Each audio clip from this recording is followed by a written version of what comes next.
Halo adik-adik, kali ini kita akan belajar mengenai koordinat kartesius.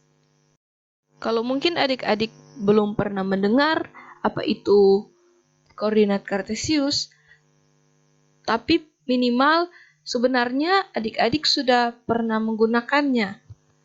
Contohnya adalah pada game. Pada gambar yang tadi mungkin banyak adik-adik yang tidak terlalu familiar. Tapi bagaimana dengan gambar ini? Nah, koordinat kartesius itu adalah sesuatu yang akan sering kita gunakan. Dan termasuk juga kalau misalkan adik-adik berminat pada game, perlu adik-adik ketahui bahwa sebenarnya dalam pembuatan animasi atau pembuatan game juga, itu koordinat kartesius itu sangat penting, yang selalu akan digunakan di dalam kita membuat gambar-gambar atau membuat animasi yang berjalan, yang bergerak. Selain itu juga ketika kita hendak menyampaikan data atau hendak membuat grafik, itu juga kita akan menggunakan koordinat kartesius. Nah, apa sih itu koordinat kartesius? Koordinat kartesius itu terdiri dari 2 atau 3 sumbu. Nah, dalam gambar ini itu terdiri dari 2 sumbu. Dan sumbu itu saling tegak lurus. Jadi yang ini kalau adik-adik ingat garis bilangan, ya seperti garis bilangan, 2 garis bilangan yang saling tegak lurus. Jadi garis bilangan yang garis atau ini namanya sumbu, bukan garis bilangan. Sumbu ini yang horizontal dinamakan sumbu X, dan yang vertikal dinamakan sumbu Y. Nah, kemudian perpotongan antara 2 sumbu itu seperti di sini, ini nilainya 0. Oke. Dan setelah 0, pastinya di sebelah kanan itu 1, 2, 3, 4, dan seterusnya. Yang di sebelah kiri itu mundur, negatif 1, negatif 2, negatif 3, dan yang untuk yang Y yang semakin ke atas itu semakin naik 1, 2, 3, 4, dan untuk ke bawah nilainya semakin turun untuk Y. Dan ini tak hingga, negatif tak hingga, ini tak hingga. Maksudnya kita bisa terus mengextend atau bisa meneruskan nilainya terus sampai bisa 100, 10.000, dan sampai seterusnya. Nah, ini tidak terbatas pada bilangan bulat. Jadi kalau 0 di sini, bisa di sini ada 0,2, 0,5, ini 1, ini 1,5, 1,5, bisa di sini ada 2,1347. Jadi tidak terbatas pada bilangan bulat, tapi berlaku juga pada bilangan real. Oke.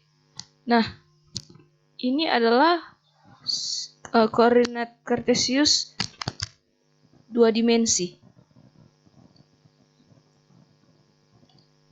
Kalau ada juga yang 3 dimensi, tapi kita tidak akan belajar 3 dimensi. Adik-adik mungkin sampai pada SMA, adik-adik masih akan bertahan pada 2 dimensi saja. Kalau 3 dimensi, hanya sebagai pengetahuan saja, kalau 3 dimensi itu sumbunya 3. Ada 3, yaitu sumbu X, sumbu Y, dan sumbu Z.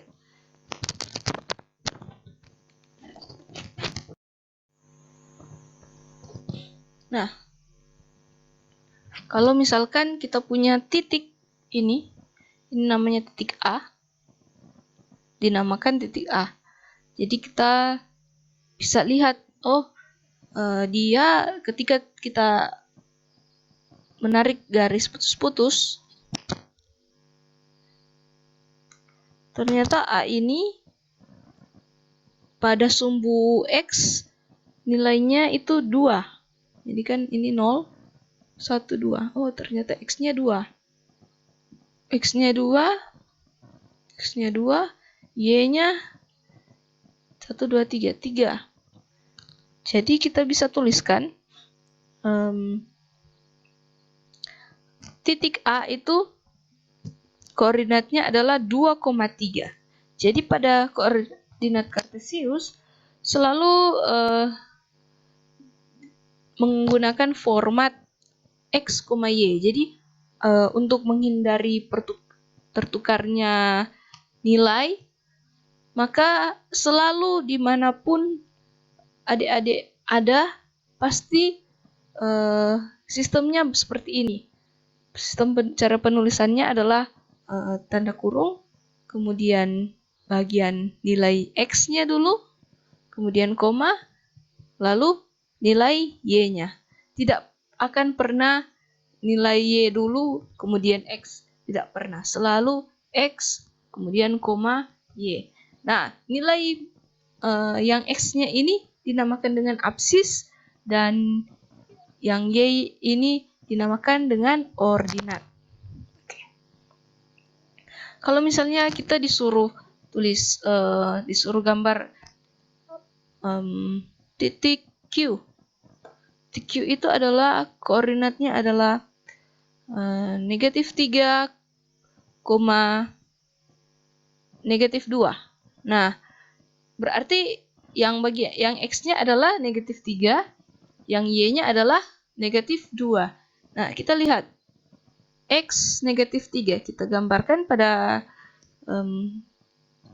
koordinat ini, koordinat kartesius.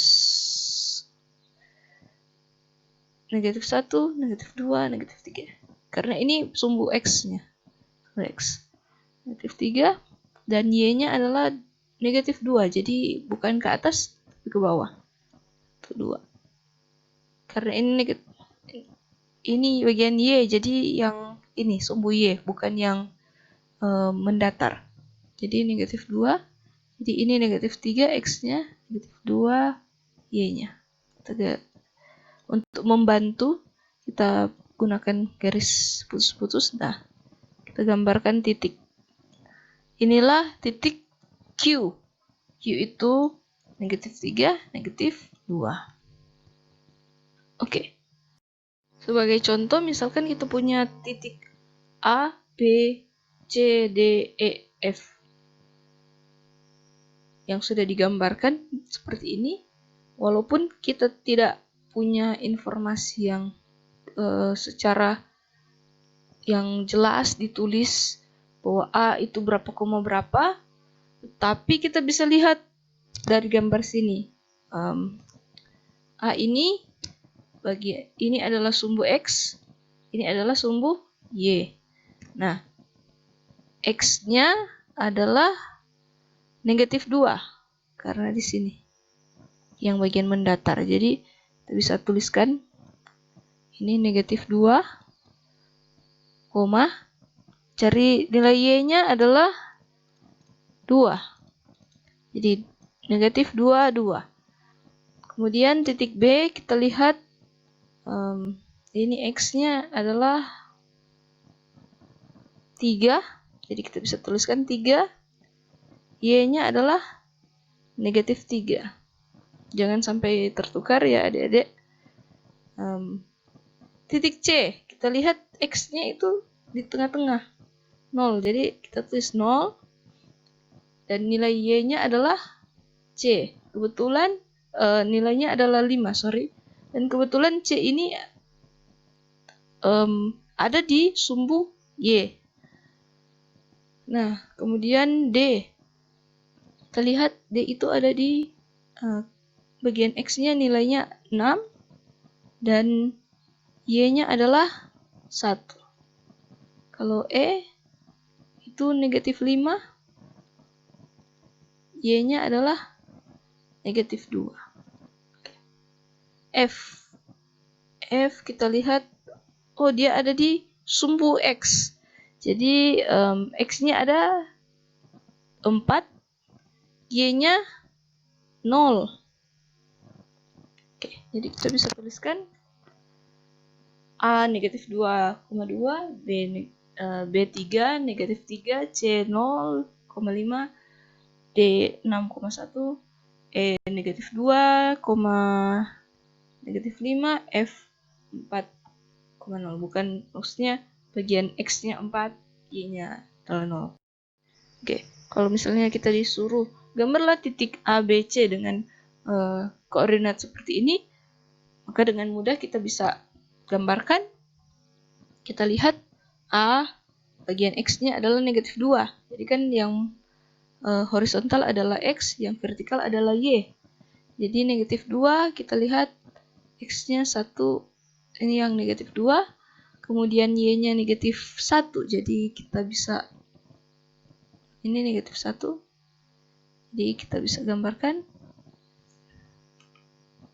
Gambar. Ya, maaf kurang rapi. Gambar. Ini A. Oke. Kemudian B 3 negatif 1. Jadi kita lihat X-nya 3, ini 3, Y-nya negatif 1. Ini B. Kemudian C negatif 2, X-nya negatif 2, Y-nya 3. Jadi di sini. Ini C. Oke. Kalau kita hubungkan, ini memang tidak disuruh menghubungkan titik-titik, tapi kalau misalkan kita menghubungkan titik-titik ini, maka akan diperoleh satu segitiga. Oke. Segitiga. Lebih lanjut lagi, kalau kita perhatikan, semua titik-titik yang ada di kanan, ini X-nya positif. Kalau kita lihat, misalkan titik sembarang, kita lihat nilai X-nya itu pasti positif. Dan yang di sebelah kiri, itu pasti X-nya negatif. Kan ini, X-nya negatif. Nah, yang di atas batasnya adalah sumbu ini, sumbu X. Yang titik yang ada di atas itu Y-nya pasti positif. Misalkan seperti ini kan, Y-nya positif.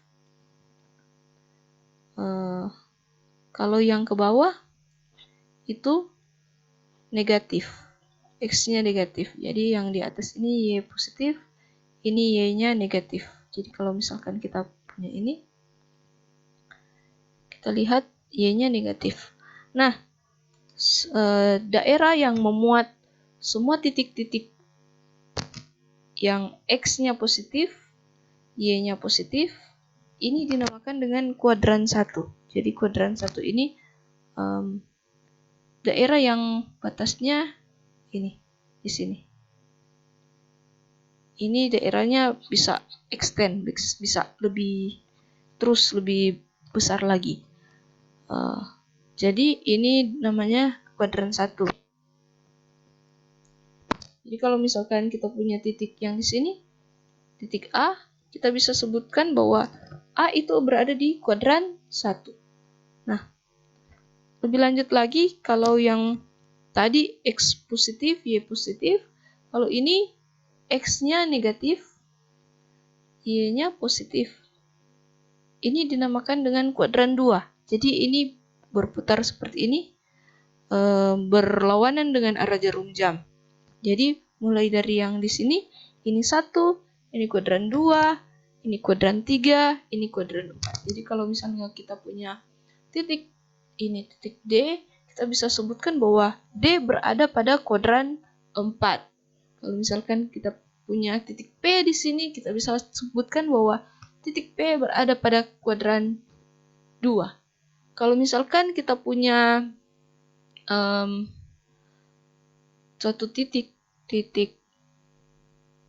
M itu ada di negatif 5, negatif 2.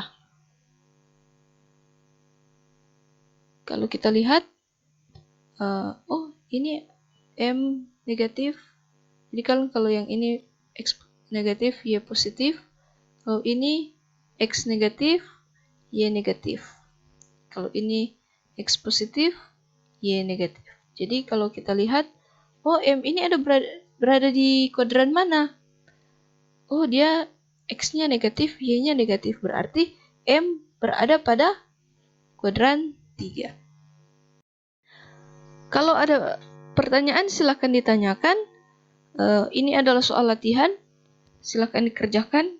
Jadi ini nomor 1 ini kita punya gambar. Misalkan ini adalah gambar zona perkemahan. Yang digambarkan pada koordinat kartesius. Yang sederhana. Silakan kalian lihat dan tentukan koordinat dari setiap objek yang ada di sini. Jadi misalkan ini tenda 1 itu koordinatnya berapa? Pasar ada di koordinat berapa? Ya, selanjutnya ini nomor 2 dan nomor 3.